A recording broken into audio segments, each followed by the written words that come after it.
अगर आप कार लेने वाले हो वीडियो अंत तक देखना, ये वीडियो आपके लाखों रुपए बचाने वाला है। लो दोस्तों, आज एक कड़वा सच सुनो। इंडिया में 90% लोग कार दिखावे के लिए खरीद रहे हैं, अपनी जरूरत के हिसाब से नहीं। और पता है सबसे बड़ा झटका कब लगता है? तो वो 10 लाख की कार खरीदते हैं और किसी रीजन की वजह से उनको आने वाले कुछ दिनों में उसको बेचना पड़ता है। कार 1 लाख रुपए मिनिमम आराम से अपनी वैल्यू खो चुकी होती है, इतनी तेज डिप्रिशिएट होती है। बात तो सही है। कार एक इन्वेस्टमेंट नहीं है, कार एक मशीन है और मशीन डेप्रिशिएटिंग एसेट होती है। याद रखो, financial freedom buys you freedom and time, car नहीं। क्या बोला तूने? World famous influencer Warren Buffett कहते हैं, if you buy things you don't need you may have to sell things you need. सोचो, हम दिखावे के लिए जरूरत से बड़ी कार लेते हैं, फिर उसकी EMI भरने के लिए ओवर टाइम करते हैं, मेहनत करते हैं, अपनी हेल्थ का ध्यान नहीं देते। क्या ये वर्थ इट है? रिपोर्ट्स के हिसाब से इंडिया में कोई कार 4 से 5 साल में ही अपनी 40 से 50% वैल्यू खो देती है। This is how it depreciates so fast. Author Robert Kiyosaki ने अपनी book Rich Dad Poor Dad में लिखा है, an asset puts money in your pocket and a liability takes money out. और ऑब्वियसली आप कमेंट में बता सकते हैं कार एक लायबिलिटी है या एक एसेट है। कार क्या करती है? पेट्रोल, मेंटेनेंस, इंश्योरेंस, सर्विस के नाम से पैसे आपकी जेब से बाहर निकालती है। तो कार एसेट नहीं है, बहुत बड़ी लायबिलिटी है। अब डिस्कस करते हैं कि कार खरीदने का डिसीजन कैसे बनाएं, किस बजट में खरीदें। तो एक बहुत ही फेमस फाइनेंशियल रूल है 24-10 का गोल्डन रूल, जो कहता है कि 20% की कम से कम डाउन पेमेंट होनी चाहिए। For example 10 lakh on road की कार है तो 2 लाख कम से कम डाउन पेमेंट करना ही है आपको। 4 साल से ऊपर का लोन नहीं लेना है, बिल्कुल नहीं लेना। EMI मंथली इनकम के 10% से ऊपर नहीं होनी चाहिए। फॉर एग्जांपल अगर आपकी 1 लाख रुपए महीना इन हैंड सैलरी है तो 10,000 रुपए से ज्यादा EMI नहीं होनी चाहिए मंथली एक कार। हाँ, याद रखो, ये 10% तब होने चाहिए जब बाकी लोन्स ना चल रहे हो। फॉर एग्जांपल 1.5 लाख रुपए आपकी सैलरी है monthly in hand, 50,000 home loan EMI चल रही है, तो 1 लाख ही बचा। अब कार जो है उसकी EMI 10,000, 10% अगर मान के चलते हैं तो 10,000 से ऊपर नहीं होनी चाहिए तब भी आपकी कार की EMI, बिकॉज आपके ऊपर एक होम लोन भी चल रहा है। साइकोलॉजी ऑफ मनी बुक के ऑथर ने लिखा है, wealth is what you don't see. जो लोग बड़ी कार देखते हो बोलते हैं ओह पैसे वाला है, वेल्थ वो नहीं होती।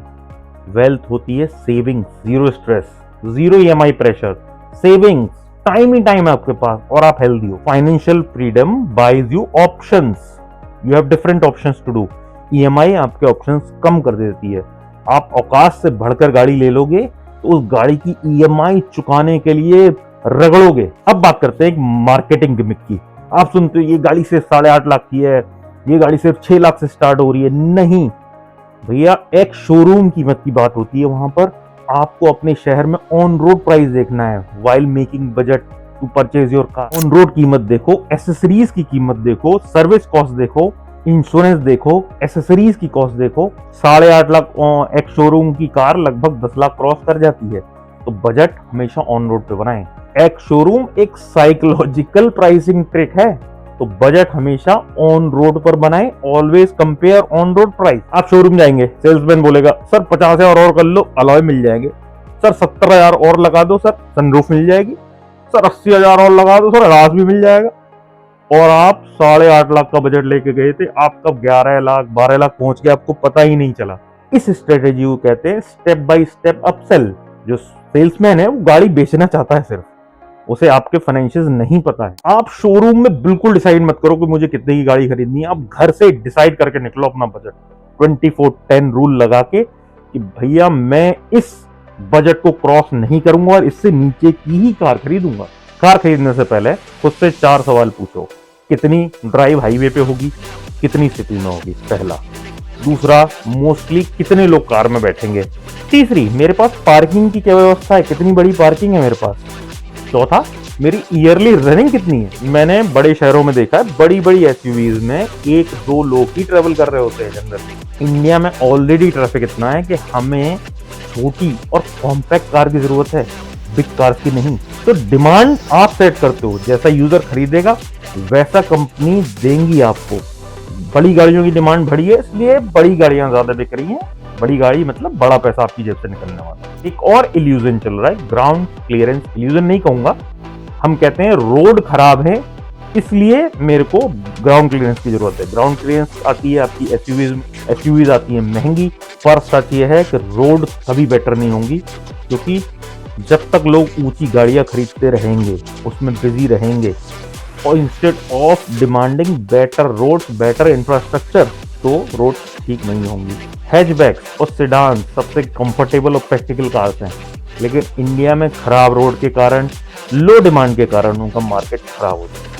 अब एक एग्जांपल लेके बात करेंगे। सपोज आप होंडा सिटी खरीदने जाते हैं और आप सिर्फ बेस मॉडल अफोर्ड कर पा रहे हैं, तो क्या बेटर नहीं रहेगा कि आप अमेज का कोई मिड वेरिएंट, टॉप वेरिएंट के आसपास का वेरिएंट खरीदें, जिसमें आपकी सेविंग होगी, आपके पैसे बच जाएंगे, कुछ आपको बेटर फीचर्स मिल जाएंगे, इंश्योरेंस कम का पड़ेगा, मेंटेनेंस सस्ती पड़ेगी, उसके parts as compare to Honda City सस्ते लगेंगे हमेशा, और सबसे बड़ा स्ट्रेस कम होगा। लोगों को बैच चाहिए, लेकिन भैया स्मार्ट लोग वैल्यू देखते हैं। Self made entrepreneur Naval Ravikant कहते हैं, सीक वेल्थ नॉट मनी और status, wealth is assets that earns while you sleep. Car करती है कैसा?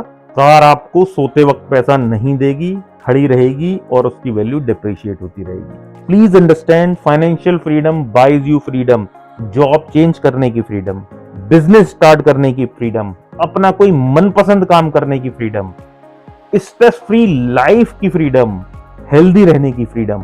तो कार का डिसीजन इमोशनल नहीं, प्रैक्टिकल होना चाहिए। कैलकुलेट करो पेन पेपर पे, अपने फाइनेंशियल देखो, बजट बना के घर से निकलो।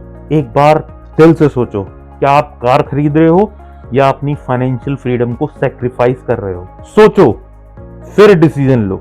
अगर आप अभी भी कंफ्यूज्ड हो तो कमेंट में अपना बजट बताइए, अपनी यूसेज बताइए, कितना सिटी, कितना हाईवे, ईयरली रनिंग बताइए, और मैं आपको ऑनेस्ट सजेशन दूंगा जिसमें अच्छी कार मिले, आपको सेफ कार मिले, और आपके पैसे भी बचे और आप स्ट्रेस फ्री लाइफ जियो। कार स्टेटस नहीं है, कार सिर्फ एक मशीन है। फाइनेंशियल फ्रीडम ही असली लग्जरी है। मैं खुद एक कार लवर हूं, बहुत अच्छी लगती मुझे गाड़ियां, इसलिए मैं ये वीडियोस बनाने लगा हूं।